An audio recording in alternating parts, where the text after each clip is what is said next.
Bob, but my name's Billy. It doesn't matter what your name is. The Rock, from his humble beginnings 25 years ago as Rocky Maivia, to becoming the Brahma Bull, the People's Champion, to, of course, now being one of the hardest working men in Hollywood as Rock the Dwayne Johnson. He will always be known as The Rock. He has film projects, TV projects, his own clothing line, his own brand of tequila.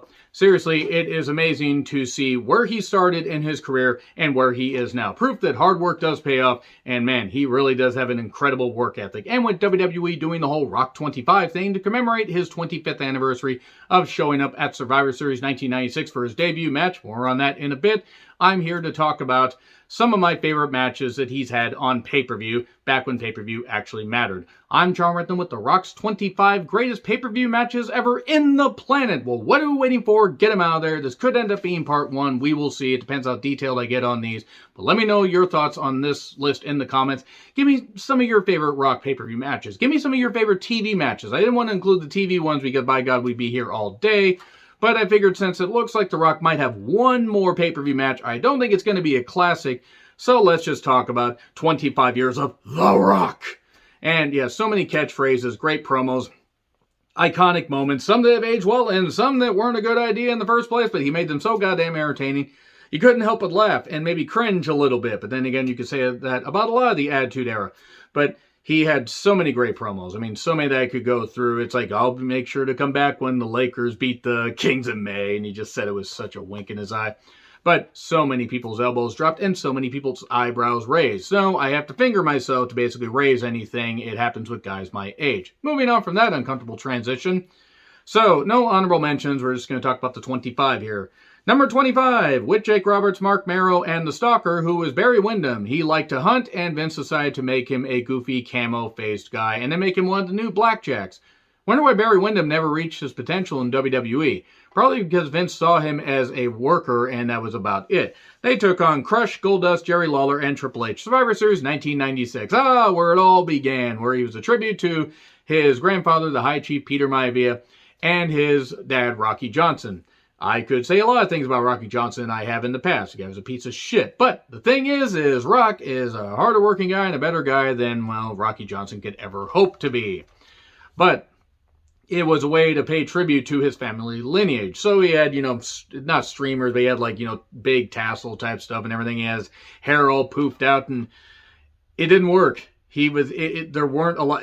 God damn, you look back on this match, it's amazing to think that this guy would become one of the biggest, one of the biggest icons for that period in wrestling. I mean, yes, the word icon gets thrown around, but a lot of people know the name The Rock.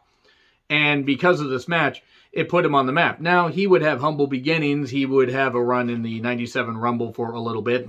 He'd win the Intercontinental Championship. He would have that match with the Sultan, who would later become somebody that would do it for The Rock, for the people. And then he would lose the Intercontinental Championship, and he would end up turning heel and joining the Nation of Domination after coming back from a knee surgery. And it was all uphill, or it was all not down. Well, it was all just treading upwards at that point. But yeah, this match, you could see that the fans could see the talent. But the thing is, you had Stone Cold Steve Austin, you had the NWO on the other side, and so many of these realistic things that they weren't going to buy into a cartoonish version of The Rock. At least not yet. Now, he can make things cartoonish later when he was over. But at this point, it wasn't the best representation. But it's here because you got to see where it began. And considering how much of a natural he was, the fans wanted to take to him, but they weren't going to take to him. Not yet, at least. But then we go to when the fans were taking to him. Number 24 versus Triple H, Intercontinental Championship ladder match at SummerSlam 1998. Now, Rock had been champion for quite a while, managing to retain it from, after battling Ken Shamrock, because Ken was in the zone and would always make sure that, he snapped enough that the title would get taken away from him, and The Rock would just find a way to cheat and keep a hold of the title. Him and Rock and Triple H had a great match at Fully Loaded 98 the month prior. More on that in a bit. And him and Triple H cut a really good pace here. Now, they told a good story through Impact as far as the ladders being used to, tell a story. They didn't just they did some spots and everything, but they told this more of like the classic Razor, Shawn Michaels match. Obviously, it wasn't as good as that, but from, Mania 10, they did some really good stuff. And obviously, Nation of Domination and DX members interfered and stuff like that. And Triple H would win. He would unfortunately suffer an injury that would necessitate the title being taken off of him. Ken Shamrock would end up winning it. But The Rock would go on to bigger and better things by this point. Their fans were ready to cheer for him. They were buying into it. There was no die, Rocky, die that there was right after his debut and before he became the Nation of Domination, like just great member that he was, where he stood out from that goddamn group. But this was a pretty damn good ladder match and one worth checking out. Then we get to number 23. Oh, look, I said we were going to talk about the 2 out of 3 falls match, and I'm going to talk about the 2 out of 3 falls match from Fully Loaded. 30-minute, it's a draw, and it was against Triple H. It was great shit. It was at times a wild brawl, some great action. I would argue that Triple H may have been Rock's best rival as far as in the ring. Now, him and Stone Cold obviously created a lot of box office, but Triple H and Rock just had that natural chemistry. They really did, and this was kind of where stuff began. They did some really, really good shit here. And this is when, Rock was a heel, Triple H was a babyface. He was coming out of that after they had basically pretty much effectively buried Owen Hart. DX had right after the Montreal Screwjob. That was a great thing. Let's re-sign Owen Hart and then not utilize him all that well, even though we're giving him a lot of money. What the fuck were they thinking? But in this match, the 30-minute time limit draw didn't hurt it because even though you could argue it was a bit of a cop-out, they would pay it off by SummerSlam 98, and they gave him such good action that the match still stands out today. So we go to number 22 versus Mankind for the WWE Championship at Survivor Series, 1998. So I'm not saying this match is all that great. They would have better matches a little bit later on, and the whole tournament wasn't exactly great. They would have some matches that were all right, but a lot of them were just angle matches. But this paid off. The Montreal Screwjob had just happened the year prior, and they decided to recreate it. Rock had turned face by laying out Vince McMahon, and it was all a ruse. He became the corporate champion, and they had switched him back, which was a bold move, but because Rock was so goddamn good, the fans were ready. The fans were ready to cheer him. Vince took it away, and he was, the corporate champion, everything, doing the eyebrow, doing all that, having a great series of matches with Mankind, at Rock Bottom in Your House, and then where the title got switched on January 4th, 1999. It really did put butts in seats. And then at the Royal Rumble 99, that was uncomfortable, seriously uncomfortable. A little more on that later, even though it was a really good match. Oh boy, established The Rock well. And then St. Valentine's Day Massacre and other stuff in the the ladder match they would have on the following Raw. So even though they only feuded for about 3 months, they packed a lot of shit in there, and Mick Foley was a really good rival for The Rock. Now, that was the only time really that they feuded, and they would team up as Rock and Sock Connection later. But this was a great way to just take it away from the fans and see, would you still cheer? Will you still cheer this guy in a bit? And when they finally gave him the green light, boy, did they. Now we get to number 21. With Kane and Undertaker versus Vince, Shane, and Triple H at King of the Ring 2000. Okay, a few things stick out here. One, it's a WWE Championship 6-man tag match. Really, really fun. Really, really enjoyable. But Rock would end up pinning Vince. He would end up doing something because Vince would try to do the people's elbow. But right before that, one thing that always stuck out to me was Shane McMahon getting on the top rope and then Undertaker coming up, and then he's looking at the announcer's table. He's looking at Shane. He's looking at the announcer's table, and he just windmills him over. And I don't know why this thing, people are cheering at everything. Vince, instead of being somebody that would be concerned about his son basically being practically killed on live pay-per-view, he's like, well, pal, I gotta try and win this. Ha ha ha, I'm a genius. Oh, ow, damn it, Dwayne. Ow, such good shit. Ow, I think I shit myself. What had happened with guys his age? But just seeing his son just get windmilled and just destroyed by The Undertaker, then like, well, I gotta win this title. Ha ha ha.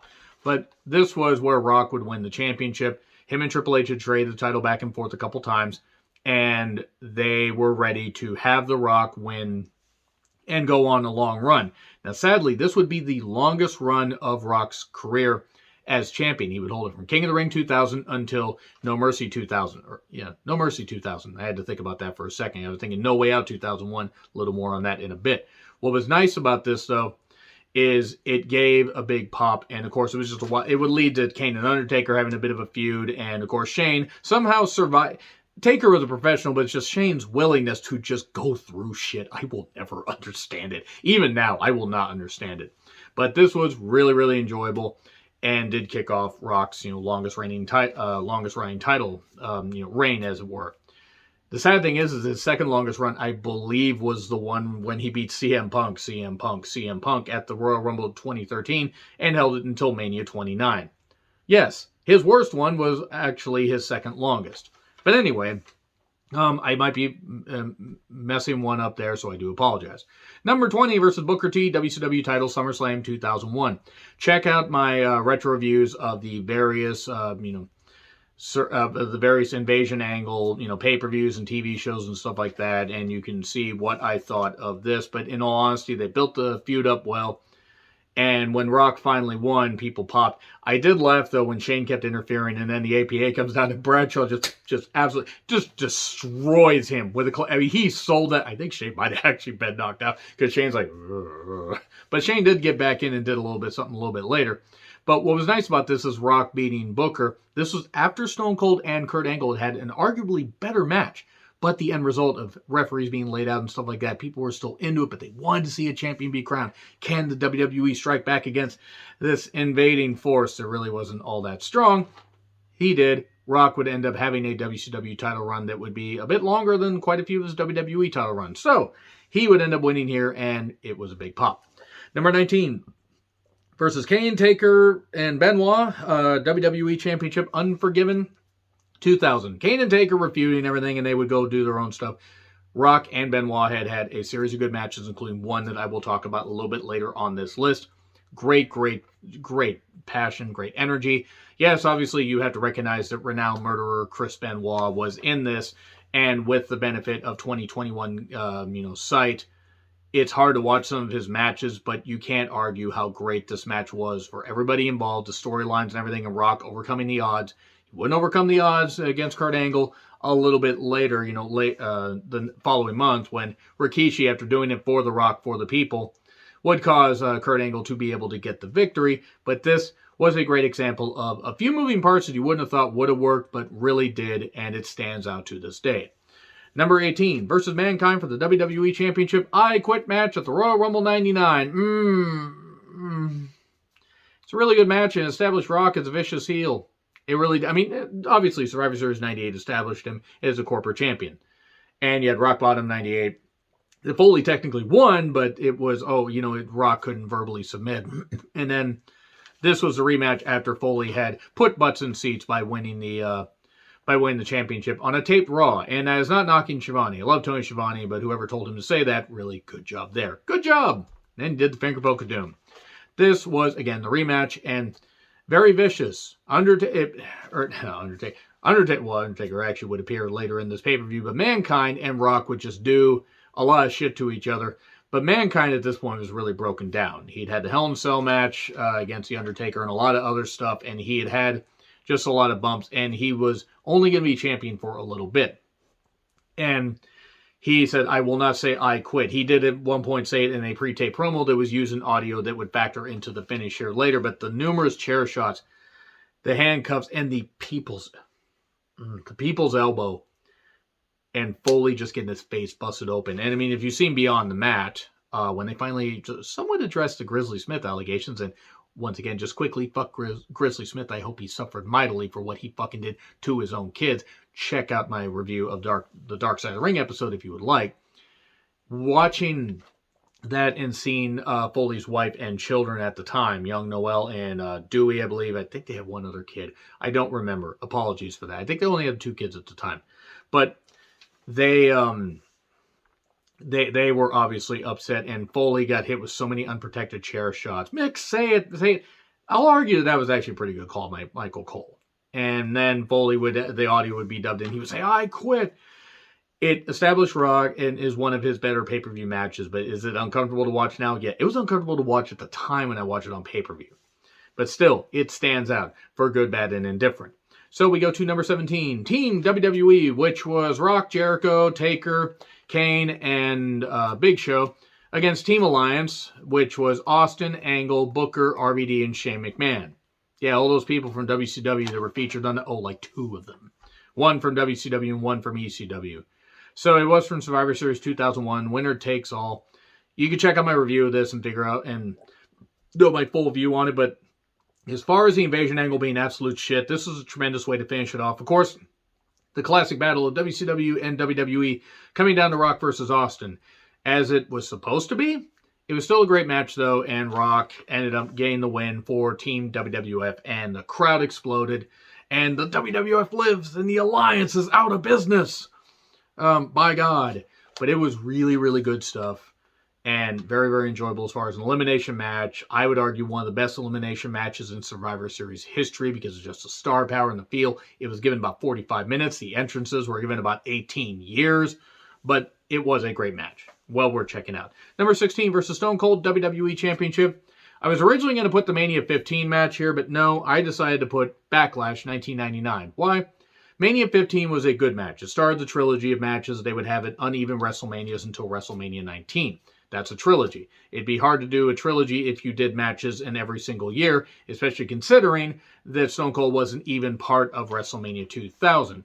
That being said, watching Backlash 1999, it had a bigger feel, had a more personal feel, more of a brawl, and just great goddamn intensity. And this would lead to where people cheered Austin, people were cheering The Rock, and when stuff happened that transpired that led to The Rock losing, then he would turn full-fledged babyface, and boy, did they cheer him.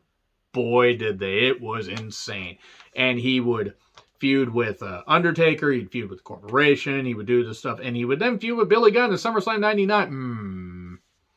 That's where the opening line for this video came from. He just cut down Billy Gunn right there. Who's the King of the Ring winner, by the way? I'm not saying that Billy Gunn didn't deserve a singles push, but just... God, they cut the legs out from under him. That being said, back to this match. Tremendous, wild, just crazy brawl made up for Mania 15, which was a good match. But knowing the backstory and stuff Austin was going through and just how Mania 15 was kind of absolutely fucking bullshit and one of the worst WrestleManias ever, this more than made up for it.